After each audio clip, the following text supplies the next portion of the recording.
dia. Na Opinião Midas de hoje, vamos conversar com o matemático e financista Leopoldo Grarreda. Vamos falar com ele sobre facilidade de crédito e endividamento. Professor Leopoldo Grarreda, falei certo, né? Bom dia, obrigado pela presença aqui na Opinião Midas. Bom dia, eu que agradeço o convite. Professor, esses são dois temas que interessam a todas as pessoas diariamente, especialmente no Brasil, né? Com certeza, né? A gente brinca que muita gente não gosta muito de estudar um pouco de matemática e finanças, mas todo mundo precisa, né? Querendo ou não, todo mundo tem que manejar bem o seu dinheiro, né? O senhor é matemático por formação e entrou depois na área financeira ou já foi uma coisa paralela? Não, eu sou matemático por formação, né? E quando eu estive nos Estados Unidos fazendo minha pós-graduação em matemática, eu comecei a me interessar pela área de finanças, né? Até por estar ali em Nova York, que é muito perto de Wall Street, né? A gente vê um ambiente financeiro e muitas aplicações da matemática no mundo das finanças, né?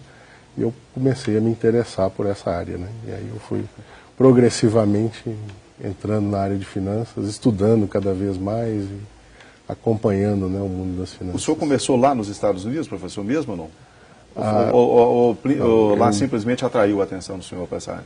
É lá que me chamou mais a atenção, né, que eu comecei a ver que existe hoje em dia uma sofisticação muito grande no mercado financeiro, né? Então o mundo das finanças gera para a gente que é matemático problemas muito interessantes e muito bonitos, né, e desafiadores, né? Então, professor, mas eu queria começar abordando com o senhor o seguinte: uma pesquisa do IBGE mostra que 68,4% das famílias brasileiras têm despesas superiores aos rendimentos. Problema antigo, né? Esse aí é o primeiro grande problema do mundo das finanças, né? É que a pessoa tem que ter uma certa disciplina, né? A família em geral tem que ter uma certa disciplina para não estourar o orçamento, né? A boa parte das famílias sequer faz um orçamento, então esse descontrole aí é uma consequência disso, né? E no mundo moderno a gente tem muita facilidade para gastar o dinheiro, né? Mesmo aquele dinheiro que a gente não tem, né? Antigamente esse controle era feito na marra, né? A pessoa tinha o dinheiro e ela só podia gastar aquilo e acabou. Não existia essa facilidade de ter inúmeros cartões de crédito, qualquer loja faz um financiamento muito fácil, né? Não necessariamente barato, mas é muito fácil de tomar dinheiro emprestado, né? E existe a tentação, né? Vocês que estão na televisão, vocês sabem o poder, né, que tem, todas as propagandas são gaste o seu dinheiro, gaste o seu dinheiro, gaste o seu dinheiro, né? E muita gente se deixa levar por uma onda aí de consumismo, consumindo às vezes coisas que não têm a menor necessidade ou que poderiam esperar, né, um pouquinho. Sempre vale aquela regra básica, né, professor, e tão antiga, acho que quanto à humanidade, né? Não se deve gastar mais do que se ganha, né? O senhor acha que é um componente psicológico que, como o senhor acabou de dizer, que influi muito nisso? Existem algumas coisas, né, que hoje em dia a gente brinca que a competição é muito desigual, né?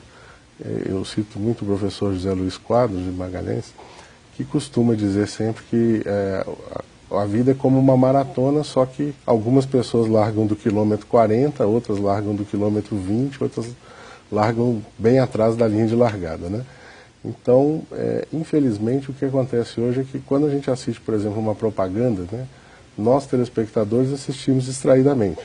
Do lado de lá, existe uma equipe, às vezes milionária, de pessoas pensando como que aquela propaganda vai despertar mais o desejo de consumir um determinado produto, né? E às vezes a gente vê propagandas muito engraçadas, até quando a gente olha com um olhar mais crítico, né? Então, por exemplo, às vezes tem uma propaganda de uma operadora de celular, que ela quer que você fale ao telefone. E a música dela fala assim: o meu telefone me dá poder.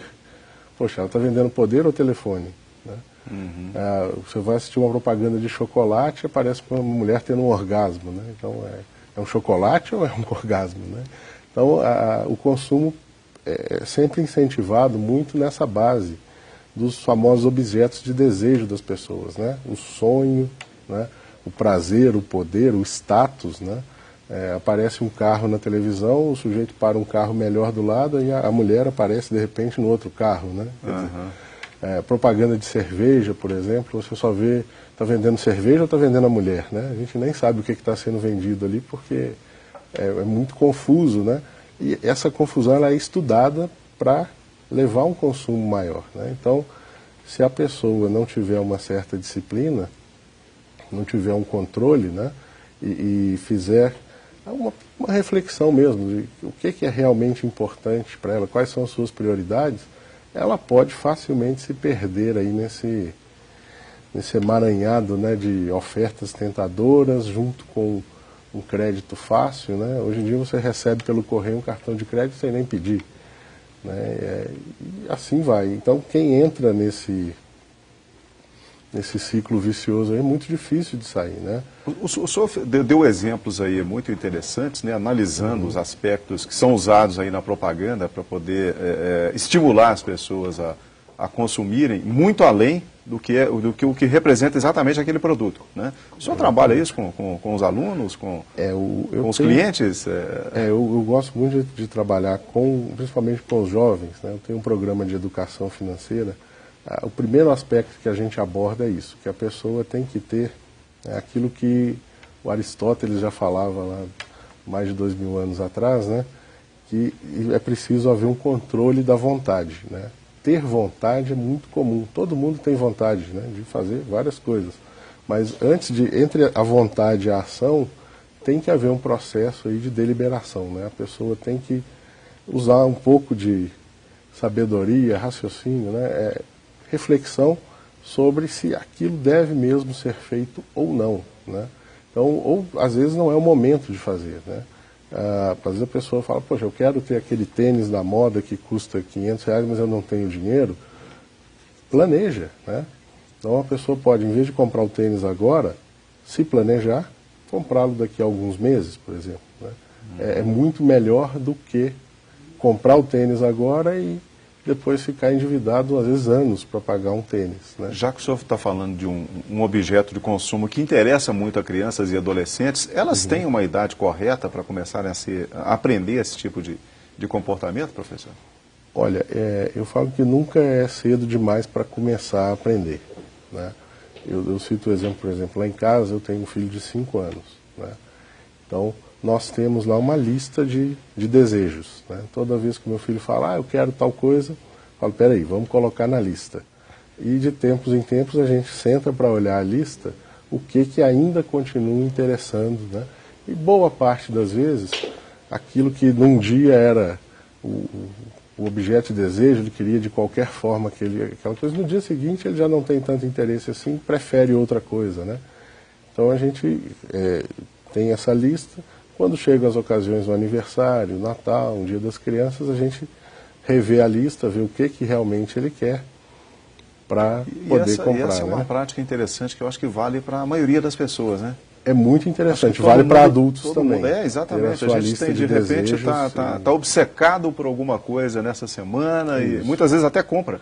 Compra e depois de uma, 2 semanas, em casa. Exatamente. Aí fica lá anos encostado. A pessoa pensa, pô, eu nem sei para que eu comprei isso. Exatamente. Às vezes ela já nem usa mais e continua pagando aquilo ali, né? E ela não tem aquela ideia do que é realmente importante para ela, né? Então, eu acho que colocar no papel quais são as coisas importantes. O senhor citou bem no início aqui da nossa conversa que a maioria das famílias não faz o orçamento, né? E aí passa por isso mesmo, colocar no papel. É importante colocar no papel ou no computador, né? Hoje em dia já existem programas de computador que ajudam muito na hora de fazer essas contas. É importante parar para pensar. O fato de colocar no papel, a pessoa pelo menos tem que parar para pensar um pouquinho ou colocar no computador, né? E é uma coisa importante, né, a gente lembrar que, por bem ou por mal, todo mundo sempre vai gastar menos do que ganha no final, né? Por bem, a pessoa planeja antes, faz um orçamento, segue o seu orçamento, segue o seu planejamento e vai ter ali uma sobra de dinheiro todo mês que ela pode fazer uma poupança que a longo prazo pode fazer uma diferença muito grande para a vida dela. Por mal, a pessoa gasta mais do que pode 1 mês, 2, 3 e depois passa aí anos às vezes para pagar aquilo, vai pagar juros, né? Então o que ela vai gastar de juros, ela vai viver com menos do que ganha anos, né, ali para frente. Então é uma questão mesmo de disciplina, né, é um treino, né, que infelizmente deveria começar na escola e na maioria das escolas isso não, são assuntos que não são nem tratados, né. Professor, eu acho que até a mudança de século, o grande pesadelo do brasileiro era o cheque especial, né? Mas o senhor já abordou no início do programa também, parece que de 2000 para cá se tornou o cartão de crédito, né? Ele realmente muitas vezes é um flagelo. O grande problema é a pessoa ter um cartão de crédito, né, e não ter o controle daquilo, né? Muita gente, o controle que as pessoas têm do cartão de crédito é quando o limite estoura e passa a ser recusado na maquininha, né?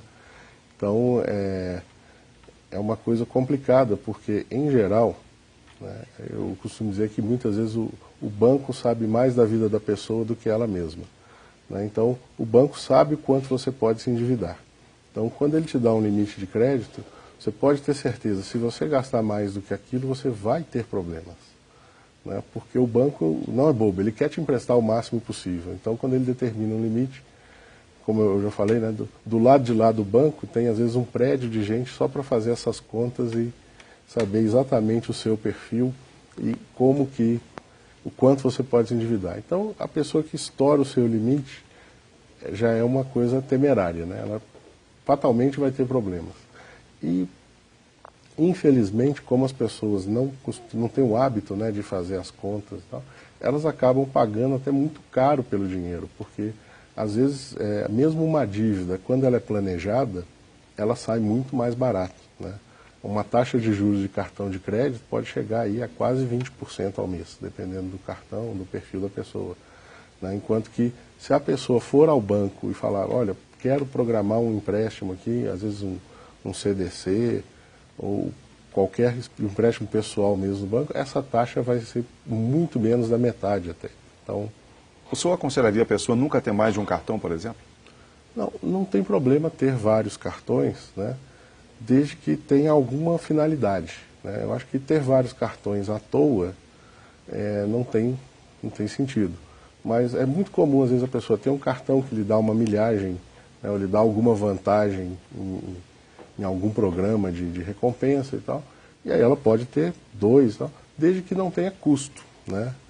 O complicado é a pessoa ter, às vezes, 4, 5 cartões e pagar anuidade em todos eles e, às vezes, outros custos que costumam ser embutidos, né? Um seguro aqui, outro seguro ali, e a pessoa passa a ter um custo fixo financeiro muito grande todo mês, né?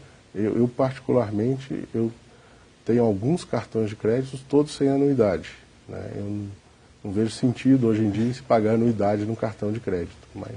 Professor, no segundo bloco já queria começar a abordar com o senhor a questão das compras a prazo, ok? Perfeito. Nós vamos para o nosso intervalo, voltaremos daqui a pouco a conversar com o matemático e financista Leopoldo Grarreda. Opinião Minas volta já.